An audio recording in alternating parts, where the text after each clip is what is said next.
The judgment chamber of the Galactic Council stretched so far that the walls disappeared into darkness. Ambassador Marcus Webb stood on a platform floating in the center of the massive space, suspended above nothing.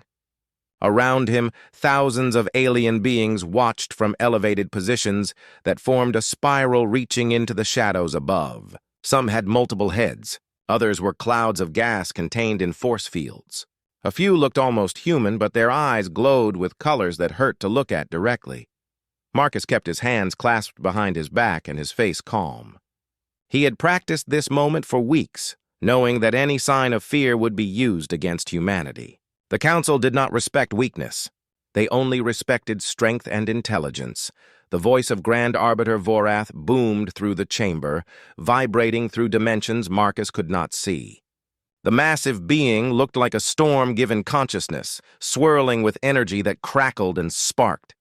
The species called humans stands accused of violating the accords of peaceful expansion. You have built colonies in forbidden zones. You have developed weapons that exceed permitted technology levels. You have refused to submit your military capabilities for Council inspection. How do you answer these charges? Marcus looked up at the thousands of alien faces staring down at him. He could feel their contempt. Humanity had only been part of the galactic community for 30 years. These species had civilizations spanning thousands of years. To them, humans were children playing with dangerous toys. We answer that the charges are based on laws we never agreed to follow, Marcus said clearly. The chamber erupted in noise. Creatures chittered, roared, and made sounds that had no equivalent in human language. The insect-like Kvalesh clicked their mandibles in anger. The reptilian Torvan warriors growled from their section of the chamber. Vorath's form darkened like a storm about to break. You dare claim ignorance of council law? Every species that joins the galactic community agrees to abide by the accords. This has been true for 3,000 years. We never joined, Marcus replied. You discovered us.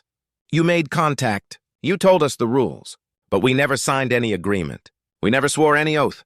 You simply assumed we would obey because everyone else does.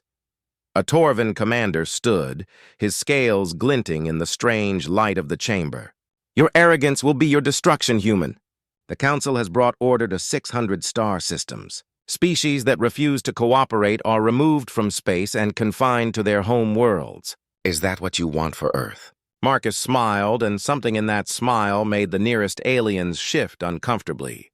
I think you misunderstand the situation. You called us here to intimidate us, to make us afraid, to force us to dismantle our defenses and accept your authority. But humans have a saying. We do not negotiate with tyrants. Tyrants? A Kvalesh delegate's voice was sharp with outrage. The Council maintains peace across the galaxy. We prevent wars. We protect weaker species from exploitation. How dare you call us tyrants?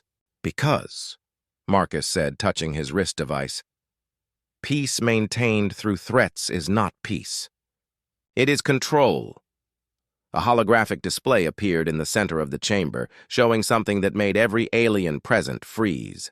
It was a tactical map of the local star systems, and it showed not the 12 human warships the Council knew about, but 300. They were positioned in systems the Council believed were empty, hidden by technology that should not exist. Vorath's voice shook the chamber. This is impossible. Our sensors would have detected such a fleet. Our intelligence networks would have reported construction on this scale.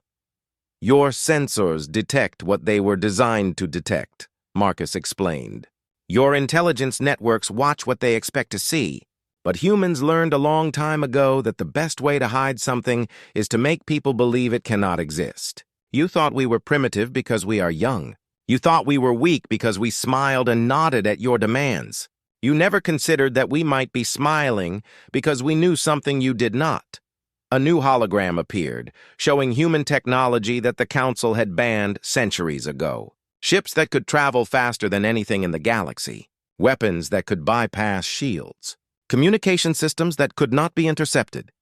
Every species in this chamber achieved space travel before humans had written language, Marcus continued. You had thousands of years to develop your technology. We had decades, yet here we stand with capabilities you cannot explain. Do you want to know why? The chamber was silent now. Every alien was watching the human with new eyes. This was not the primitive species they had expected to intimidate. Because humans spent 10,000 years learning to survive on a planet that tried to kill us every day, Marcus said. We learned to adapt faster than our environment could change. We learned to innovate faster than our enemies could react. We learned that the species that survives is not the strongest or the smartest, but the one that can change the fastest. His wrist device suddenly screamed an emergency alert.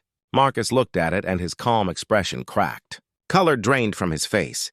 What is the meaning of this interruption? Vorath demanded. Marcus looked up, and his eyes held something the Council had never seen in a human diplomat. Pure rage, cold and controlled, where is the Helix penal colony? Marcus asked quietly. Confusion rippled through the chamber. The Kovalesh delegate clicked nervously. That information is classified. Only authorized Council personnel know the location of our maximum security facilities. Where is it? Marcus repeated, his voice dropping to a whisper that somehow carried through the entire chamber. Vorath's form pulsed with authority. The Helix colony is reserved for criminals who threaten galactic security. Those who endanger civilized space are sent there to ensure they can harm no one. Why do you ask about something that does not concern you? Because my mother is there, Marcus said. The chamber erupted again, but this time in confusion rather than anger. Delegates checked their data systems. Security officers accessed classified files.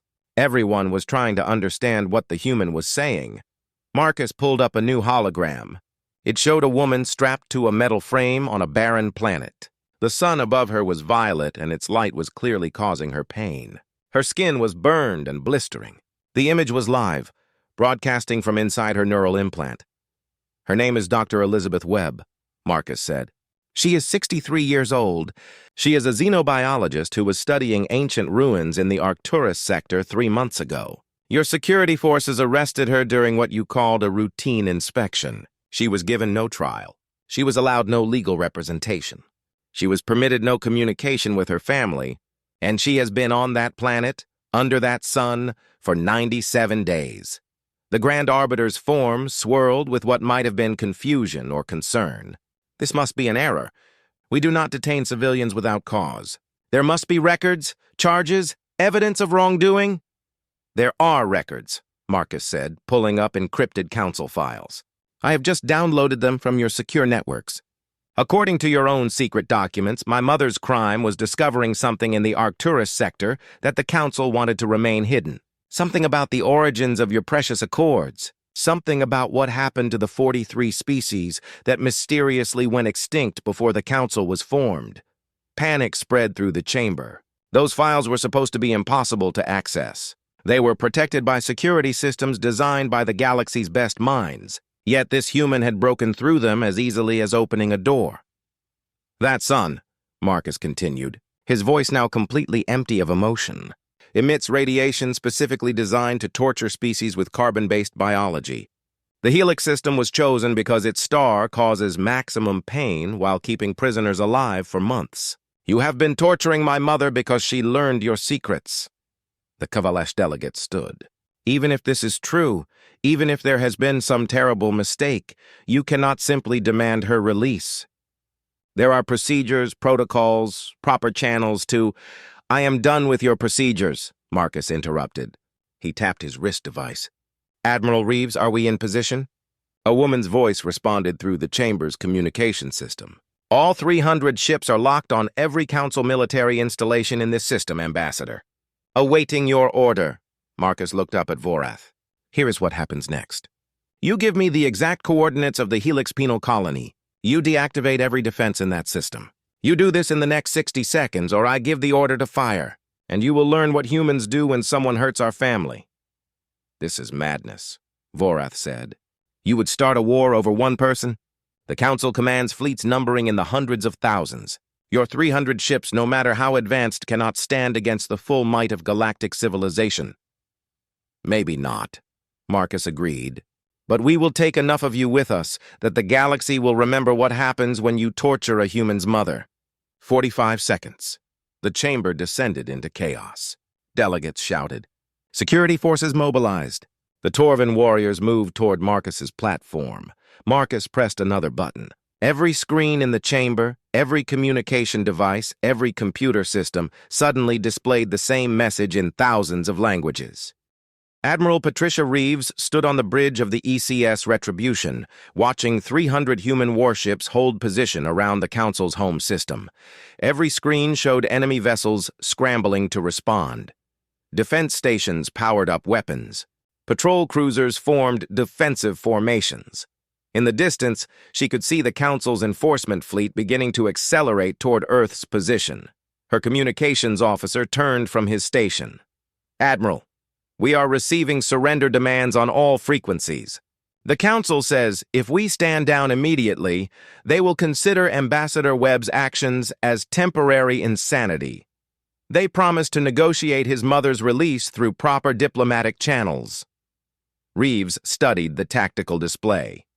The Helix penal colony was 17 light-years away. At normal, faster-than-light speeds, even the fastest Council ships needed 4 hours to reach it.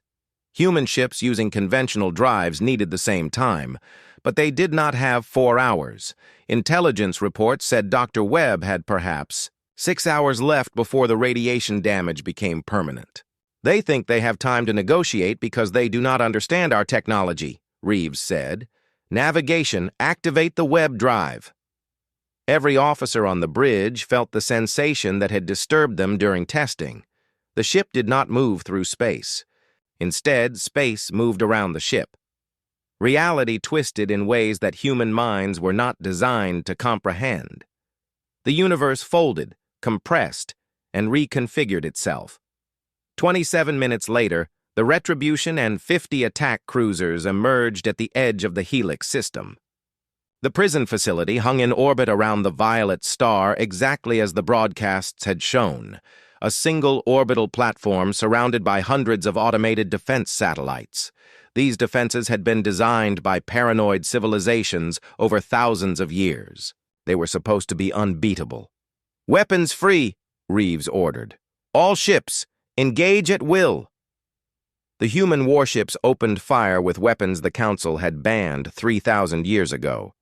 Not because they were cruel, but because they were too effective. Quantum disruption missiles that did not just destroy matter, but erased it from existence. Nano-swarm torpedoes that converted enemy hulls into clouds of microscopic machines. And the Retribution's main cannon, which did something to shields that Council scientists still could not explain, turning defensive barriers into explosive energy that destroyed the ships they were supposed to protect. The automated defenses lasted 8 minutes. On the planet's surface, Marcus materialized in a protective suit designed for conditions that would kill most species in seconds. Around him, 12 special operations soldiers appeared, each carrying equipment that made Council security technology look primitive. They found his mother still strapped to the metal frame where she had been for 97 days.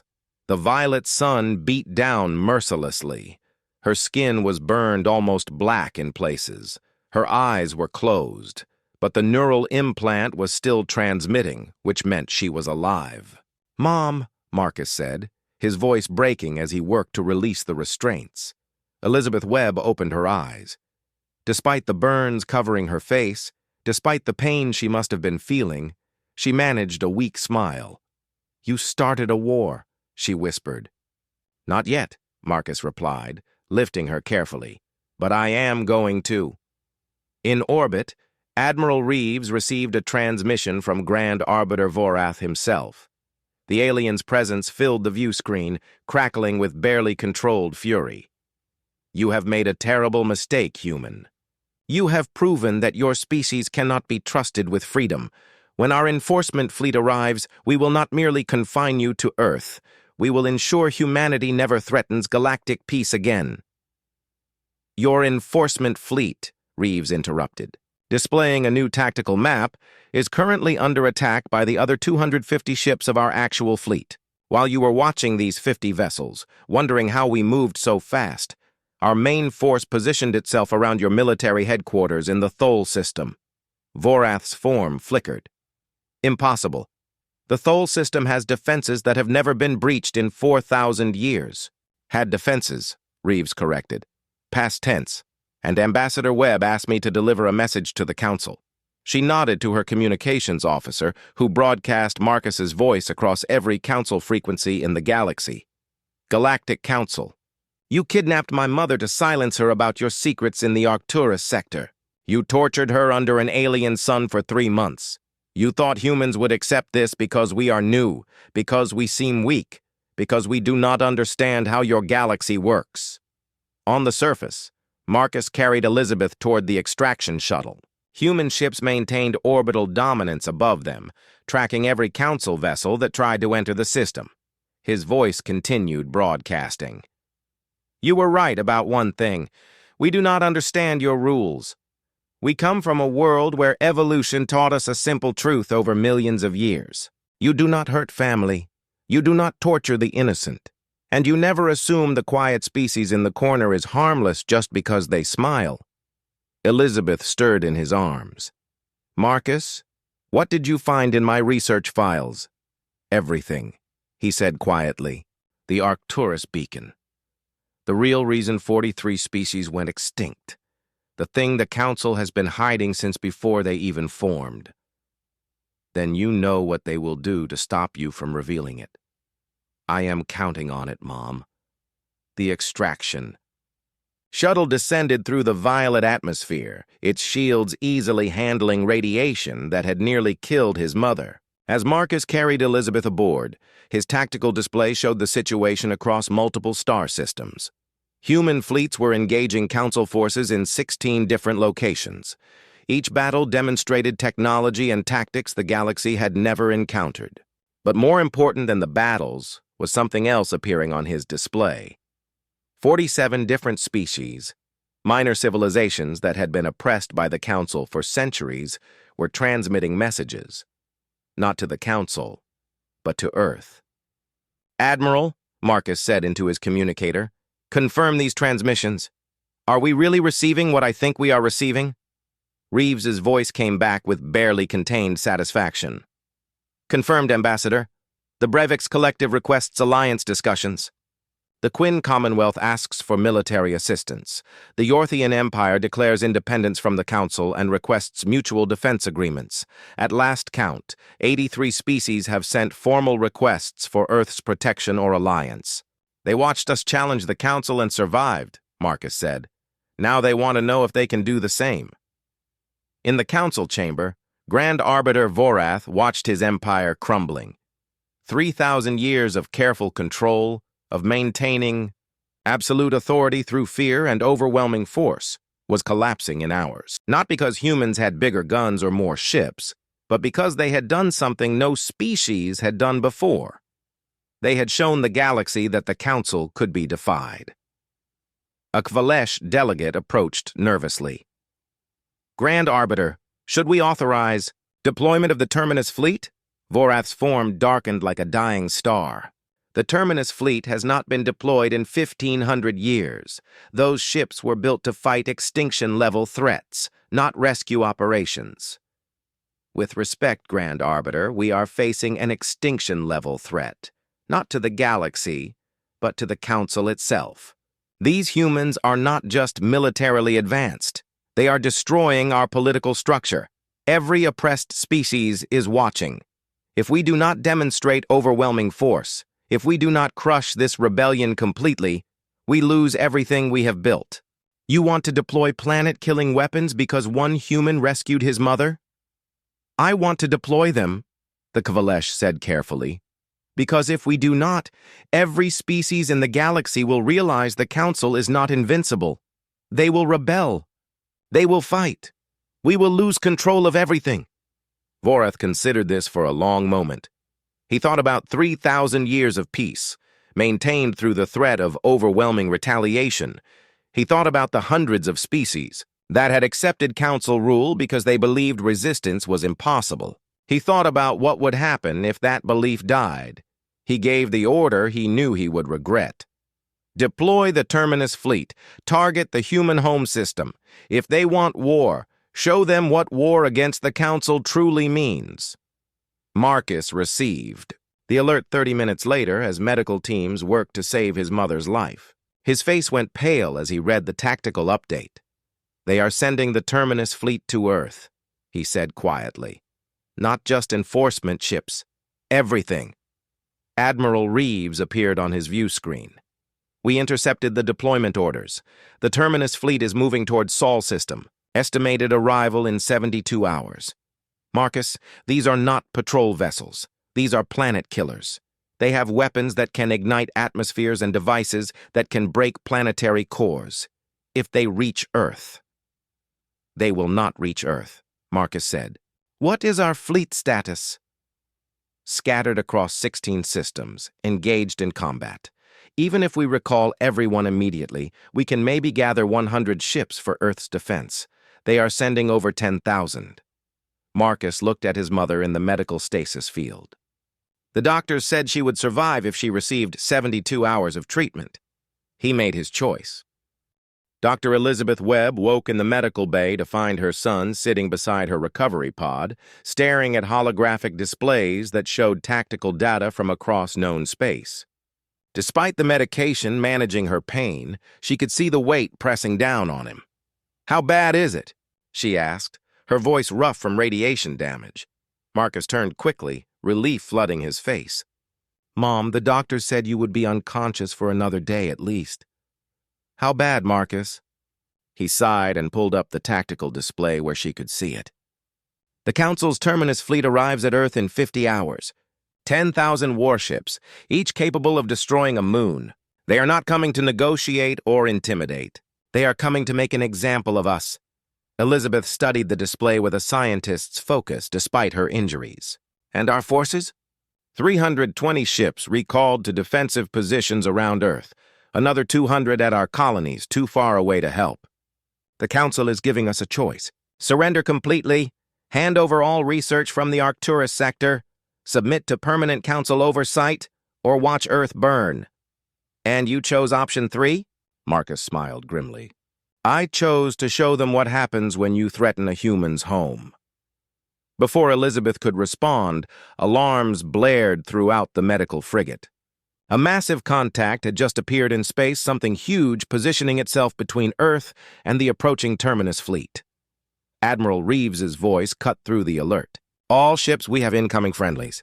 Designate as Allied Fleet 1. The view screen showed something remarkable. 40 different species had arrived with 120 warships. The Breviks brought crystalline battle cruisers that could reflect energy weapons back at attackers. The Quinn Commonwealth's heavy carriers launched thousands of small fighter craft that moved like schools of fish. Even the Yorthian Empire, long considered too disorganized for military action, contributed 17 ships bristling with recovered ancient weapons, a transmission broadcast across every diplomatic channel in the galaxy.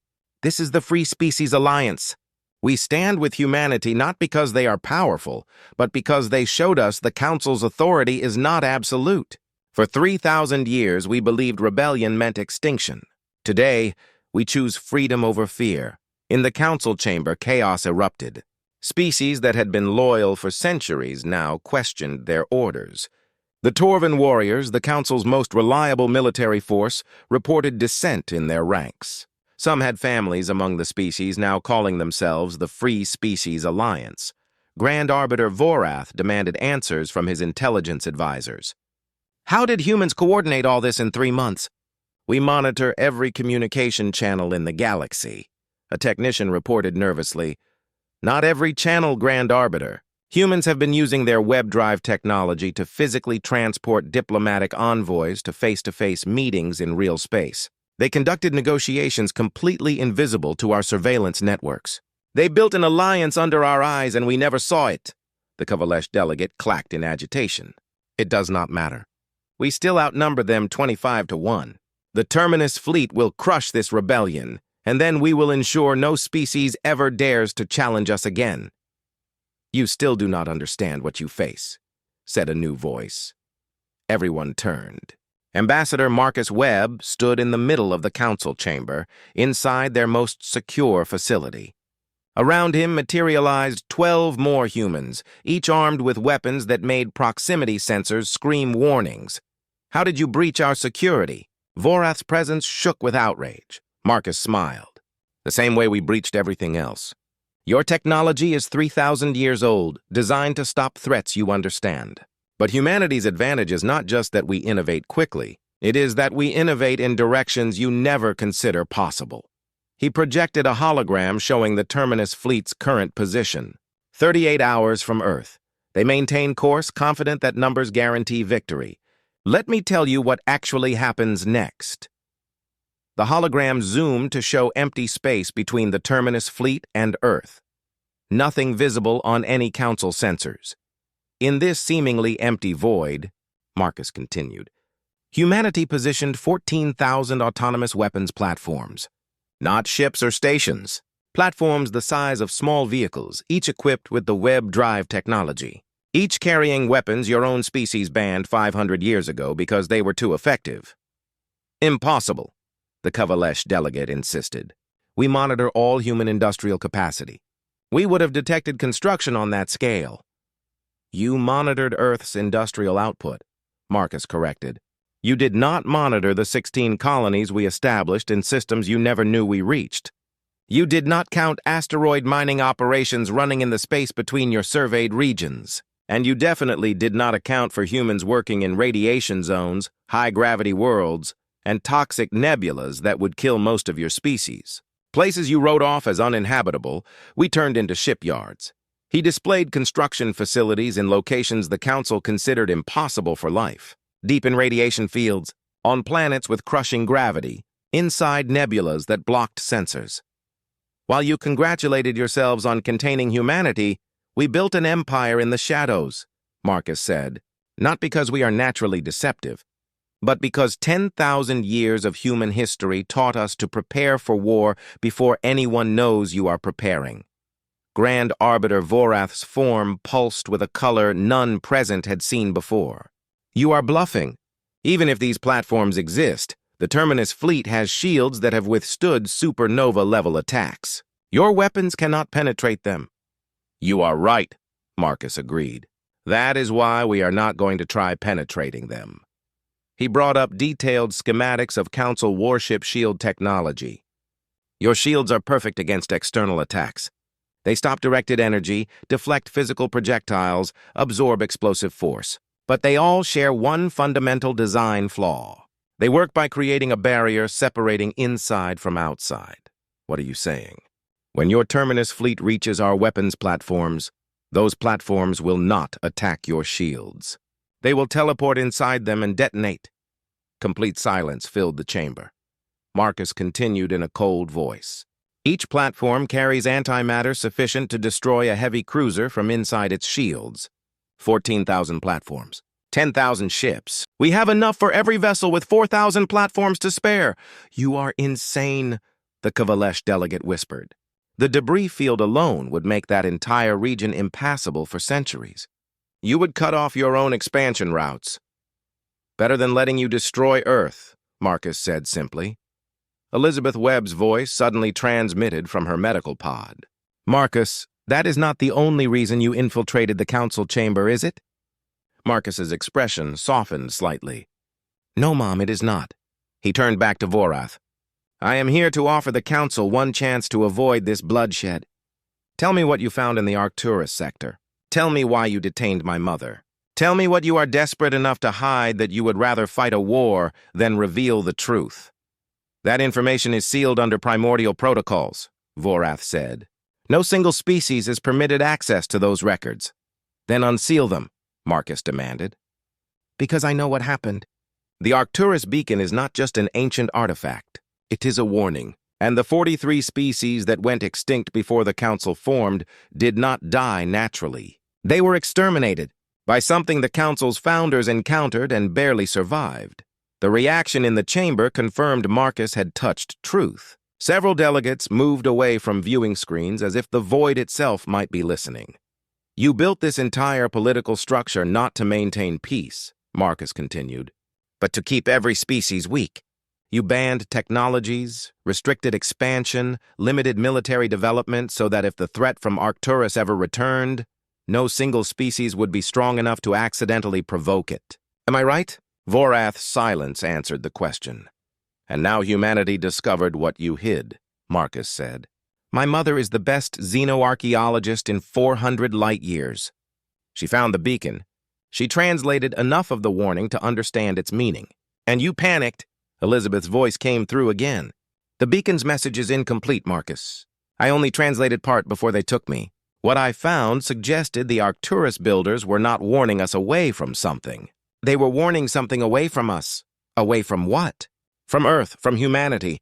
The mathematical patterns in the beacon's core message, when plotted on star maps, all point to Sol system.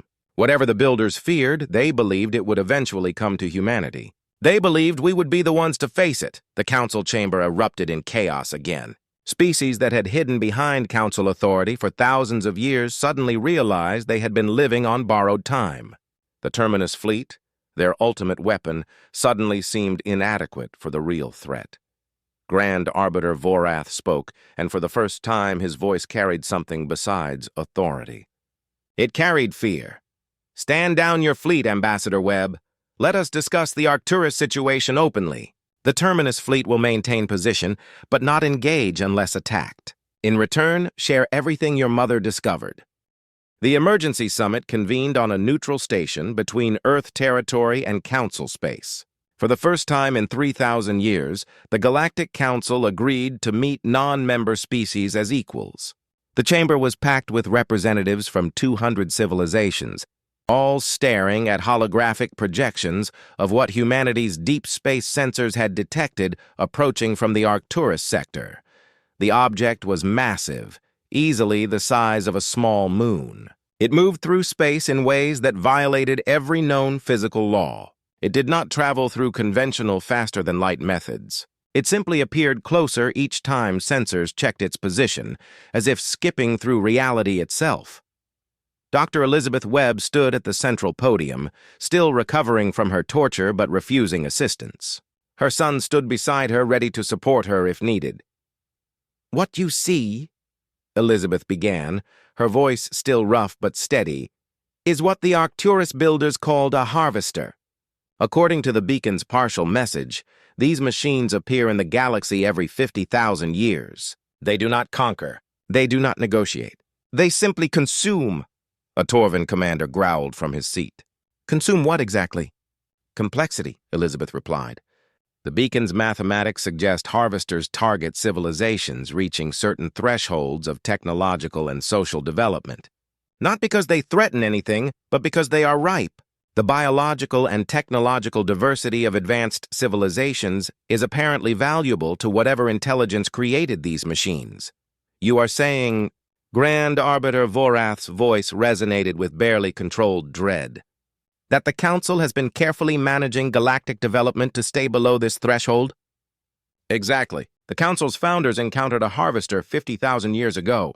They survived only because their civilizations were not advanced enough to be worth harvesting. So they created the Accords, all the restrictions, the carefully controlled technological development, all designed to keep every species just primitive enough to be ignored by the harvesters.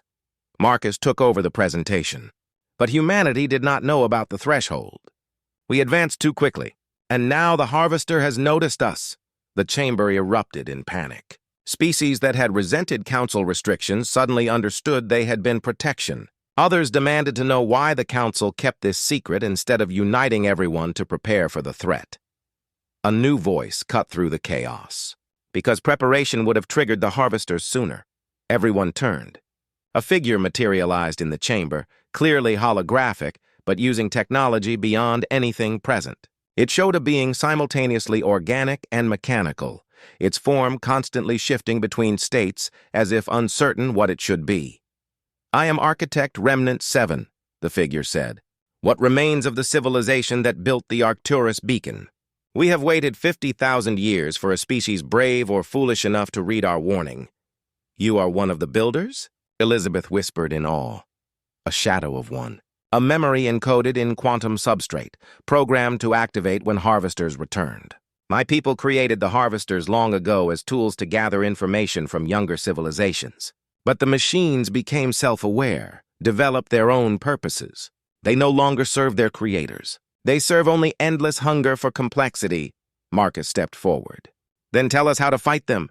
"You cannot," Architect Remnant 7 said simply. Harvesters have consumed 600 civilizations across multiple galaxies. They adapt to every weapon, learn from every strategy. My people, who commanded 1,000 star systems and technology you would call magic, threw everything at a single harvester. We slowed it for 3 years. Then it consumed us. Then why leave the warning? Elizabeth asked. Why build the beacon if there is no hope? The architect's form rippled with what might have been sadness. Because hope is not about certainty. It is about possibility. We left our knowledge, our technology, our understanding of harvesters scattered in pieces across the Arcturus sector, not as a weapon, but as a foundation. We hoped someday a civilization would arise that could do what we could not fight the harvesters, but transcend them. Transcend how? Marcus demanded. The harvesters seek complexity because they believe it can be taken, consumed, added to their processes. But there is a form of complexity they have never encountered. True collective consciousness. Not a hive mind, but genuine fusion of different species, different perspectives, different ways of thinking, united in purpose without surrendering identity. Vorath's form darkened. You describe something that has never existed. Species are fundamentally competitive. Even with council structure, we maintain separate interests, separate goals. Which is why you would fail, the architect agreed. But these humans show promise. Every eye turned to Marcus. The architect continued. Humanity's strength is not technology or warfare. It is that you form bonds across any boundary. You rescued one individual at the cost of galactic peace. You inspired rebellions by demonstrating loyalty. You built alliances in 3 months that other species would need 3 centuries to achieve. You are fundamentally a species that refuses to abandon anyone. You think that is enough to stop a moon-sized machine that harvested 600 civilizations? A Kavalish delegate asked incredulously. No, the architect said. But it might be enough to unite this fractured galaxy into something the Harvester has never faced. A truly unified resistance.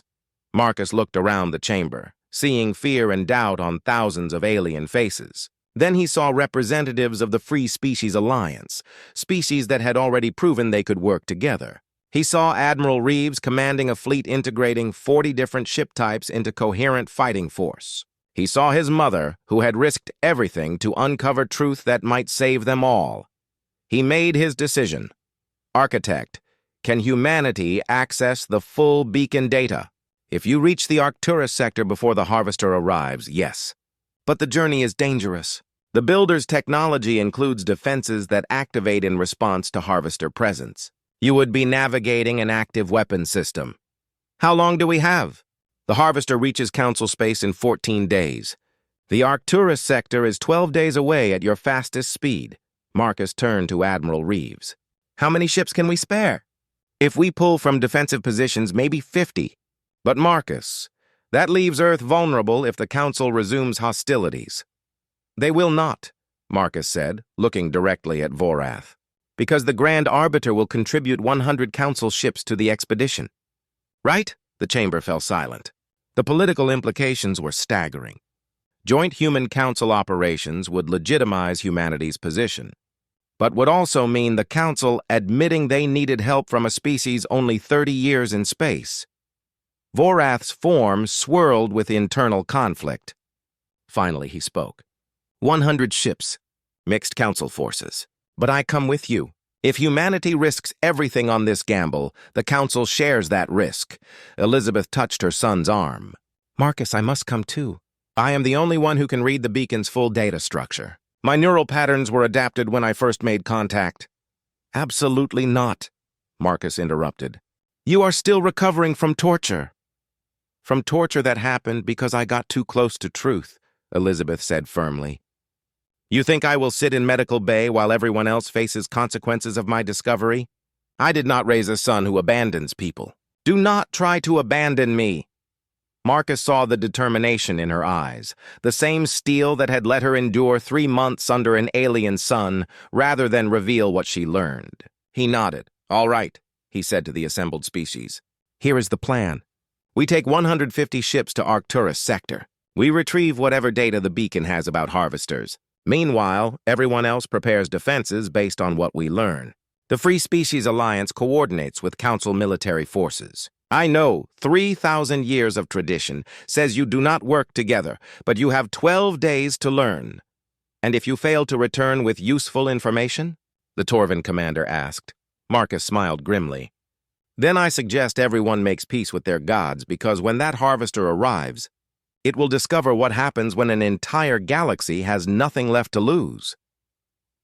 3 hours later, the joint expedition assembled. 150 ships from 70 different species, carrying combined knowledge of 3,000 years of galactic civilization and 30 years of human innovation.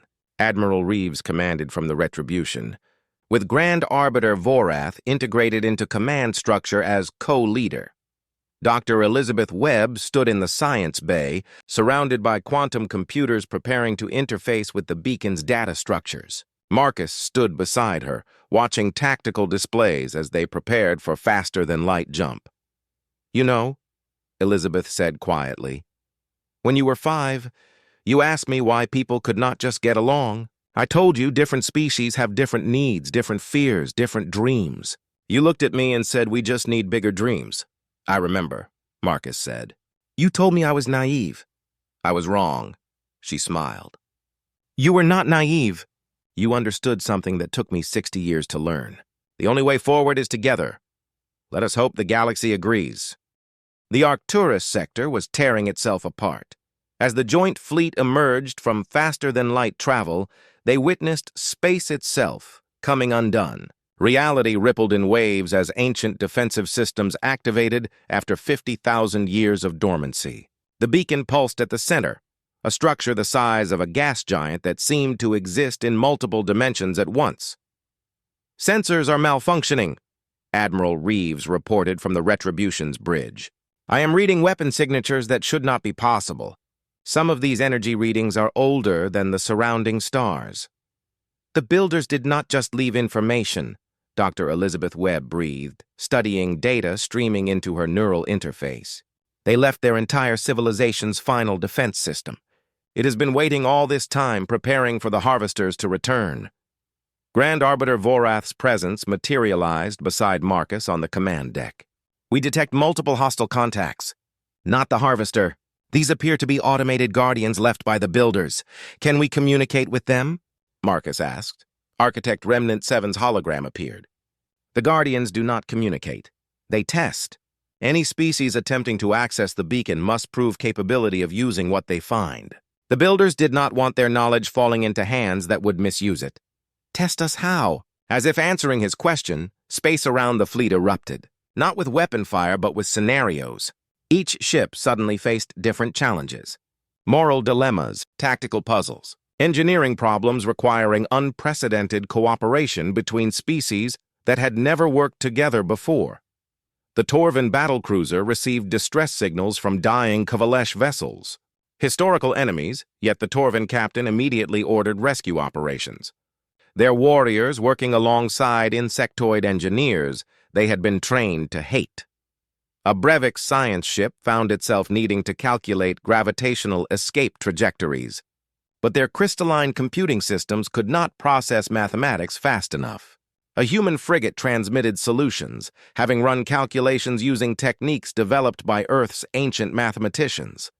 Again and again, the builders' tests forced cooperation.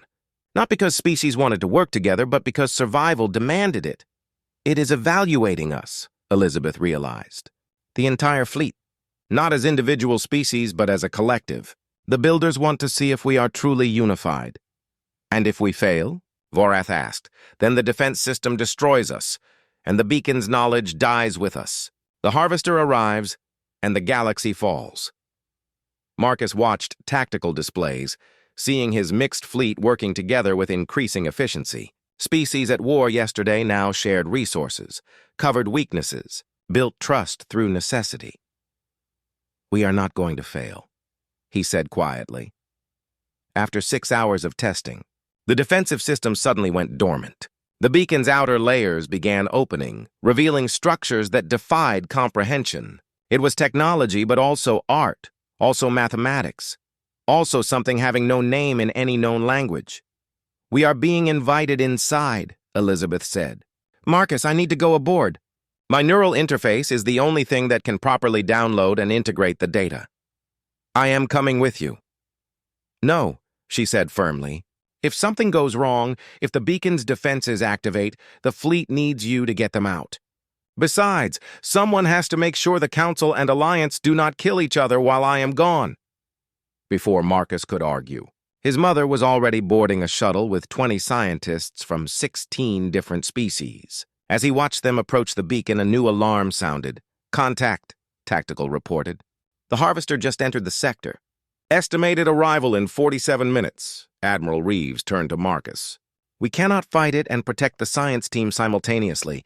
Orders? Marcus looked at the beacon where his mother was risking everything again.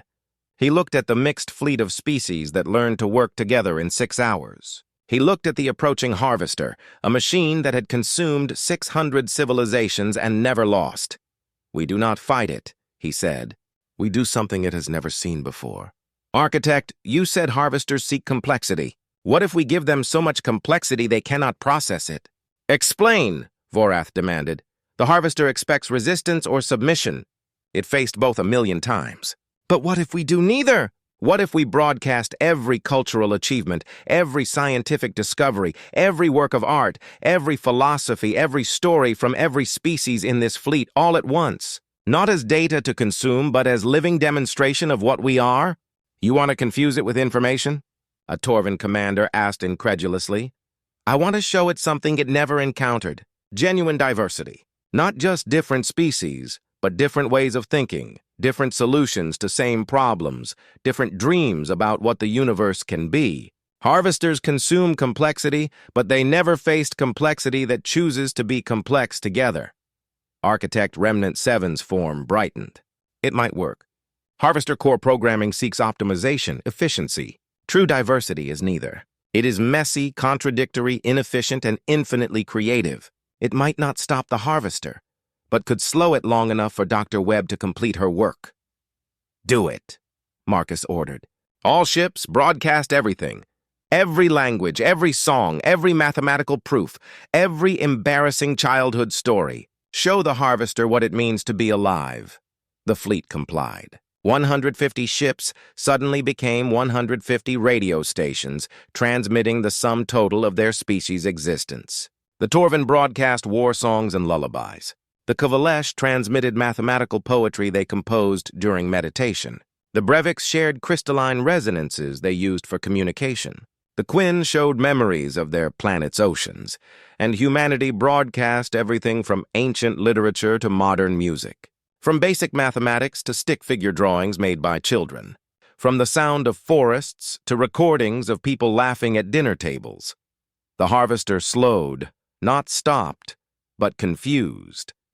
Its sensors, designed to categorize and consume, could not make sense of what it received. The transmissions were not organized. They contradicted each other. They presented 1,000,000 different solutions to same problems, none optimal, all somehow working. Inside the beacon, Dr. Elizabeth Webb and her team reached the core chamber. What they found exceeded anything imagined. Not just data, but the builder's final gift. A complete map of reality structure, including something the Harvesters never discovered. They found it, Elizabeth whispered. The builders discovered that complexity is not just a state of matter or energy. It is a fundamental force of the universe, like gravity or electromagnetism. And it can be weaponized? How? Asked a Yorthian scientist beside her. By making it voluntary. Harvesters consume complexity because they think it can be taken. But true complexity, the kind that emerges from cooperation, can only be given. And if every conscious being in range voluntarily shares their complexity, willingly becomes part of something larger while maintaining their identity, we become something the Harvester cannot consume. Because we are not a civilization anymore. We are an emergent phenomenon. Elizabeth began downloading data, her neural interface lighting up with information that would take years to fully understand. But the core principle was clear. Unity without uniformity. Cooperation without subjugation. Strength through diversity rather than despite it. Outside, the Harvester was adapting. It had processed the fleet's transmissions and was beginning to move again, its systems developing new strategies to consume what it could not categorize. Dr. Webb, Marcus called from the retribution. How much longer? 5 minutes, she replied. But Marcus, you need to see what I am seeing. The beacon is not just giving us a weapon. It is giving us a choice. She transmitted data to every ship in the fleet. What they saw rewrote their understanding of existence itself.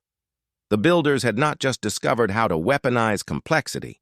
They discovered that consciousness itself was meant to evolve beyond individual forms, that every civilization reached a point where they could either remain separate and be consumed by entropy or voluntarily merge into something greater while maintaining what made them unique. They became a collective consciousness, Vorath breathed. But they did not lose themselves. They became more. And they are offering us the same choice, Elizabeth said. We can fight the Harvester with conventional weapons and probably lose. Or we can do what they did. We can choose to evolve, not just our species, but all of us. Together, that is insane, a Kavalesh delegate protested. We would lose our autonomy, our individual identities. No, Marcus said, suddenly understanding. We keep them. That is the point. The builders did not create a hive mind. They created something new. Every individual remains themselves, but they are also part of something infinite. It is not submission. It is expansion. How do you know? Vorath asked, because I already feel it. The moment Mom transmitted that data, something changed. I can feel edges of your thoughts, all of you, not reading minds, but sensing intentions, fears, hopes. And it is not frightening. It is beautiful. One by one, every being in the fleet began feeling it. The voluntary sharing of consciousness, each mind remaining distinct, but also connected. The Torvan warriors felt the Kavalesh desire for peace. The Kavalesh felt the Torvan code of honor. Humans felt the Brevik's crystalline clarity of thought.